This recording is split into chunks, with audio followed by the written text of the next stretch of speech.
जहां उपस्थित जिला के अध्यक्ष अरुण जी, हम सब के साथियों के कमल के फूल देवजी भाई पटेल, रविंद्र बलावत जी, यहाँ के भीष्म पिता मोतीराम जी, अमीचंद जी, भूपेंद्र देवासी जी, वने जी, शीला जी और सभी मेरे सम्मानित साथियों, भारतीय जनता पार्टी के नरेंद्र मोदी और भारतीय जनता पार्टी का एक एक सिपाही उस सैनिक की भांति इस देश की सेवा कर रहा है जो एक कविता के रूप में कही गई थी कि मुझे चाह नहीं उस सुरबाला के गहनों में गूथा जाऊं, मुझे चाह नहीं कि देवों के सिर पर चढ़कर इठलाऊं, मुझे तोड़ लेना बनमाली उस पथ पर तुम देना फेंक, मात्र भूमि पर शीश चढ़ाने जिस पथ जाए वीर अनेक।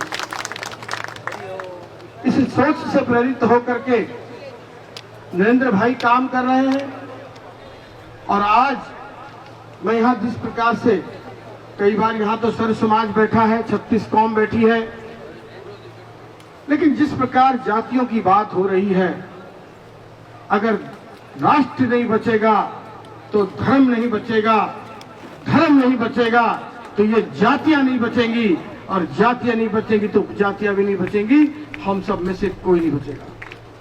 और इतिहास के पन्नों से हम इसकी गवाही ले सकते हैं।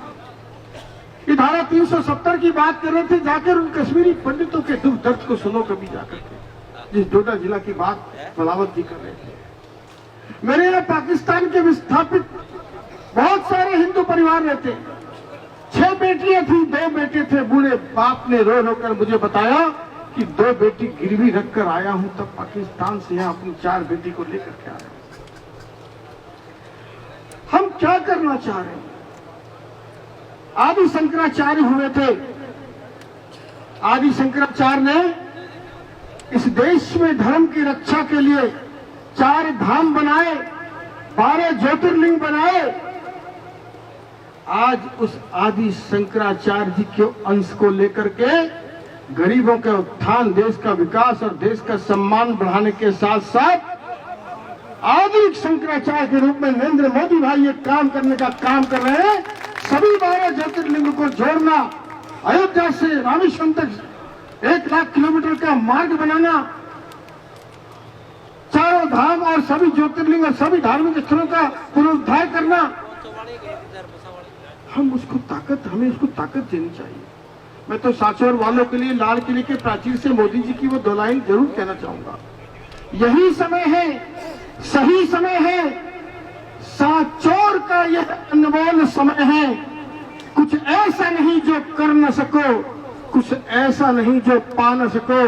तुम उठ जाओ, तुम जुट जाओ, सामर्थ्य के अपने पहचानो, जाकर उनको मना लो।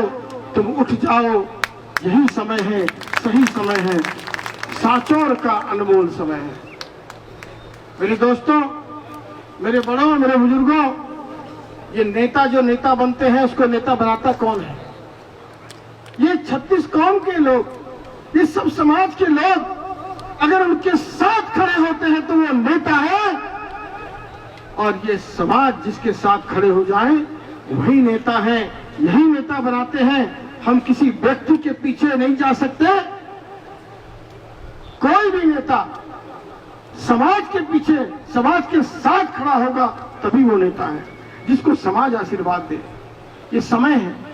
अभी इन्होंने गिलहरी की बात की बलावत जी, आपने उस गिलहरी की बात में एक लाइन और जोड़ देता हूं कि वो जो नल्ली गिलहरी जब बार बार पीठ पर डाल रही थी ना, उस समय हनुमान जी महाराज ने पूछा तुम कुचल जाओगी, क्या फर्क पड़ता है? तब नन्ही गिलहरी ने क्या कहा था, ये जवाब बलावत जी ने नहीं बताया, मैं बता देता हूं। नन्ही गिलहरी ने कहा था कि राम रावण के युद्ध में ये धर्म अधर्म का युद्ध है। इतिहास के पन्नों पर जब भी इस युद्ध का जिक्र होगा तो मैं नन्ही गिलहरी अपना नाम तटस्थ होकर नहीं लिखवा सकती। धर्म अधर्म के युद्ध में धर्म के साथ में खड़ी थी, चाहे 4 कण बालू के डाले, लेकिन मैं धर्म के साथ खड़ी थी। इतिहास के पन्नों में यह नाम लिखाना चाहती हूँ। हमें तटस्थ नहीं रहना है। हमें उसी गिलहरी से सीख करके रामधारी सिंह दिनकर जी ने भी कहा था, समर शेष है पाप का भागी, नहीं केवल भाग्य, और समय लिखेगा इतिहास पर उस पाप को भी जो तटस्थ रहेगा।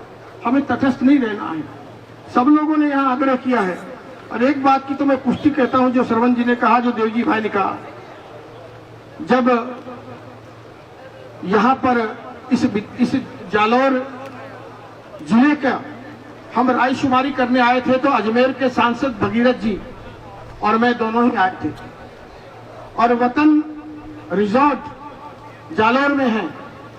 रात्रि को 3 बजे तक हमने रायशुमारी की। देवजी भाई जी को हमने बुलाया था। मैं और सांसद भागीरथ जी बैठे थे। हमने कहा सांचौर से किसको टिकट देना है।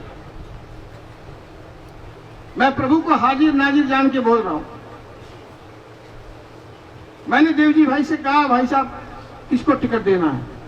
इन्होंने कहा, जीवा राम जी, दारा राम जी 2 प्रबल दावेदार हैं, आप जिनको भी टिकट दे दो मैं जिताकर लाऊंगा, पूरी ताकत के साथ जिताकर लाऊंगा।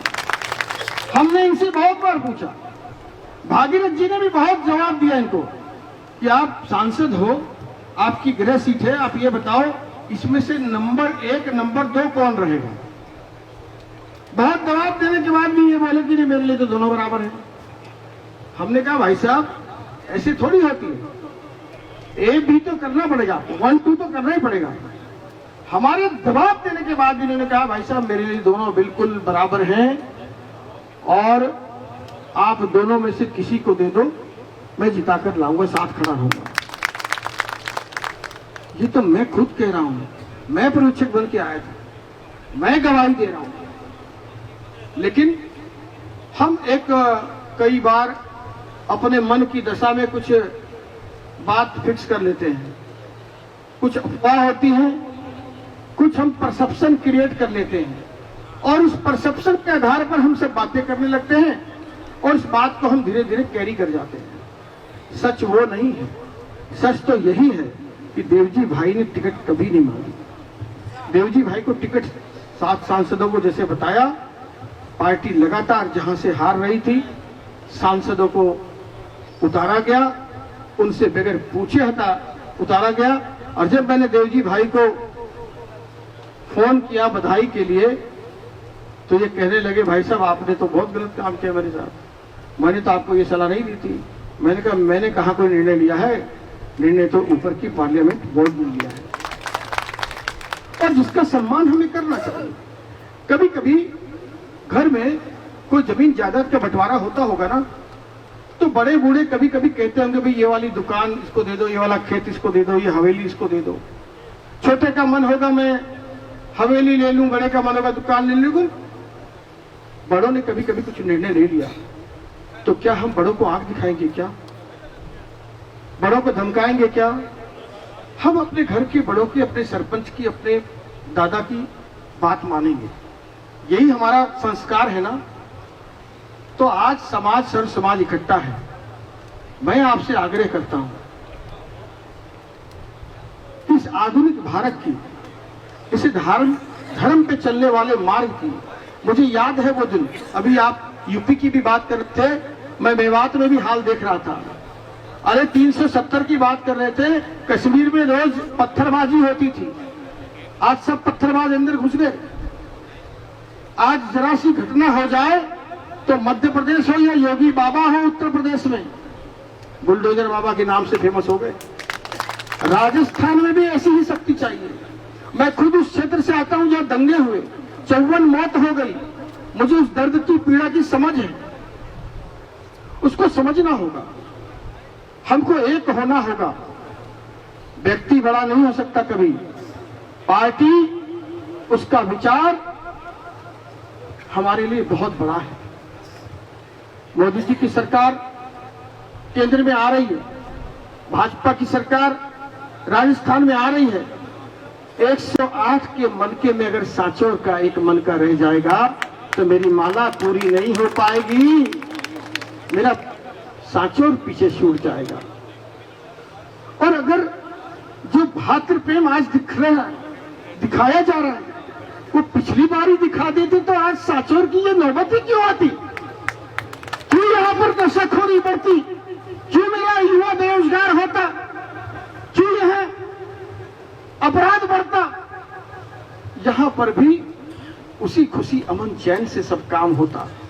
लेकिन जो गलती हमने पिछली बार दोहराई है वो गलती हमें अब नहीं दोहरानी है और इसकी हमारी साझा जिम्मेदारी है। तो आज इस पंचायत से ये शपथ लेकर उठे। वो आप लोग मारवाड़ी में बोले थे हाथा जोड़ी, इसका मतलब हाथ जोड़ के मनाना ऐसा ही है ना। तो आप हाथा जोड़ी कर लो, प्यार में समझा दो, प्यार में धमका दो। मैं बड़ा नहीं, मेरी पार्टी बड़ी है, मेरा देश उससे भी बड़ा है, उससे कोई समझौता नहीं करेंगे। इस देश की विरासत पर गर्व करते हुए हम अपने कर्तव्य का पालन करेंगे। और जिस पथ पर भारत चल रहा है, बड़े बड़े राष्ट्राध्यक्ष जिसको प्रणाम करने लगे हैं, इस धौरा की धरती को भी प्रणाम करना है। इसने तो पूरे दुनिया को राह दिखाई है। आज सांचौर जिसके बारे में चर्चा हो रही है, वो सांचौर यहां से शपथ लेकर जाए, ये समाज शपथ लेकर जाए कि हम उनको मना लेंगे, मना कर ही मानेंगे। सांचौर ने अब ठाना है, कमल का फूल ही खिलाना है। ये बात पूरे सांचौर में चली जाए। आज मैं तो इतना ही कह सकता हूं, झोली फैलाकर दिल्ली से आया हूं, आपसे भीख मांग सकता हूं। मैं आज अपनी पार्टी के लिए और देवजी भाई के लिए भीख मांग कर जा रहा हूं। भिक्षाम देही, भिक्षाम देही, भिक्षाम देही। भिक्षा में मुझे अपना यह समय और श्रम दे करके उनको बनाइए। सब लोग एक साथ चलिए और सांचौर को दुष्टों से मुक्ति दिलाइए और कमल के फूल को खिलाकर भारतीय जनता पार्टी के साथ इस प्रदेश का और देश का साथ दीजिए। बहुत बहुत धन्यवाद। बहुत बहुत धन्यवाद।